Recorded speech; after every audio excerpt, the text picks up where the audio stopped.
Le dépôt de carbone accumulé au fond des océans pendant des millions d'années est à l'origine de la formation de divers types de roches sédimentaires, provenant en majeure partie des algues planctoniques marines.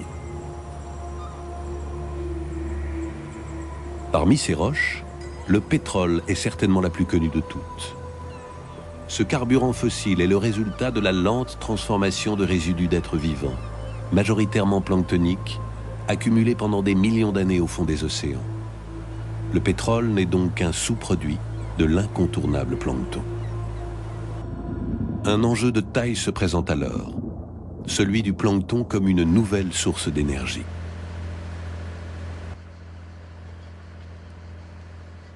Le projet européen Shamash, né sur les bords de la Méditerranée, s'inspire de ce raisonnement.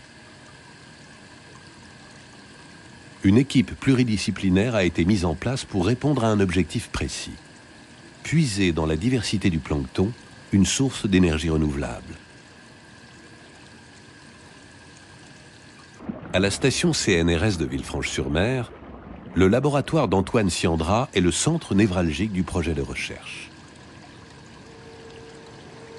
C'est seulement sous certaines conditions, recréées en laboratoire, que des espèces planctoniques se mettent à fabriquer et à accumuler des grosses quantités de graisse. Et qui dit graisse ou huile dit carburant. Olivier Bernard est ingénieur en automatisation. Il y a trois possibilités. Soit on utilise des espèces qui peuvent accumuler des huiles, et ces huiles ensuite peuvent être transformées en biocarburant, en biodiesel. Première possibilité. Deuxième possibilité, on utilise des espèces qui sont capables de produire de l'hydrogène, l'hydrogène pouvant aussi à terme devenir un carburant.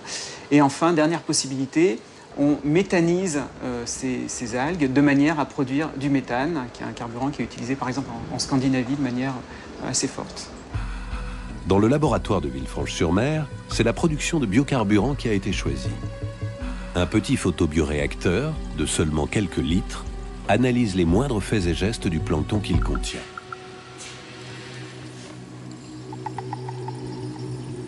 Les espèces pressenties sont testées pour leurs qualités énergétiques selon leur concentration en lipides.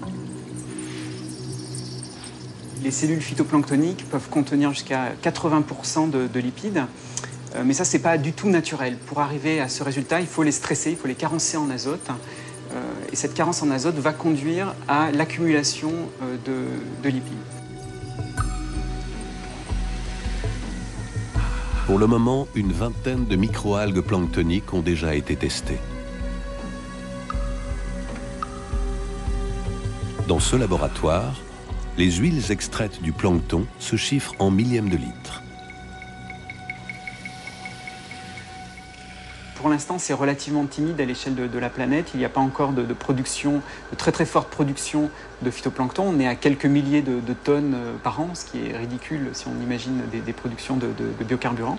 Il y a des projets un peu partout sur la planète qui essayent d'imaginer donc des modes de production à beaucoup plus grande échelle de phytoplancton, notamment aux États-Unis, en Australie, en Chine.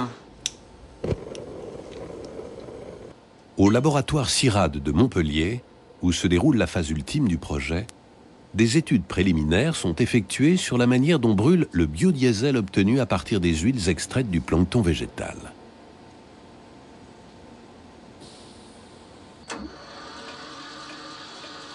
Aujourd'hui, le biodiesel est exclusivement issu de productions agricoles, celle du colza, de la betterave, du tournesol ou même de la canne à sucre.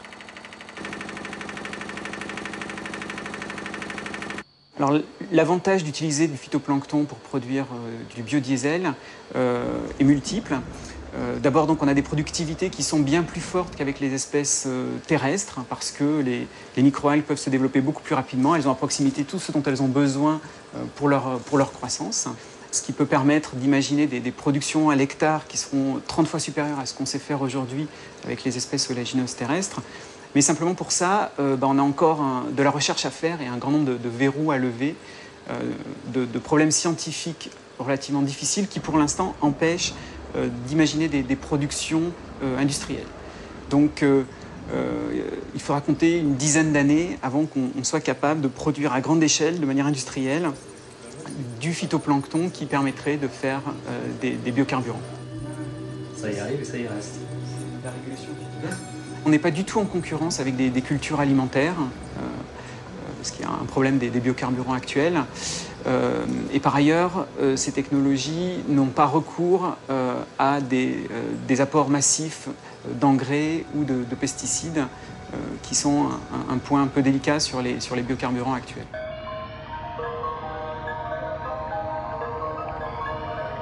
Aujourd'hui embryonnaires, les enjeux économiques deviendront considérables une fois que les scientifiques auront trouvé l'espèce de plancton miracle et mis au point le procédé de culture optimale. Ce qu'il faut bien comprendre, c'est que l'énergie, on ne la produit pas. Simplement, c'est de l'énergie solaire, l'énergie qui vient du soleil, qui est captée lors de la photosynthèse par les microalgues, par le phytoplancton, et ensuite qui sera libérée par des processus construits par l'homme. Donc ce n'est pas une énergie qu'on va fabriquer, c'est une énergie qu'on récupère.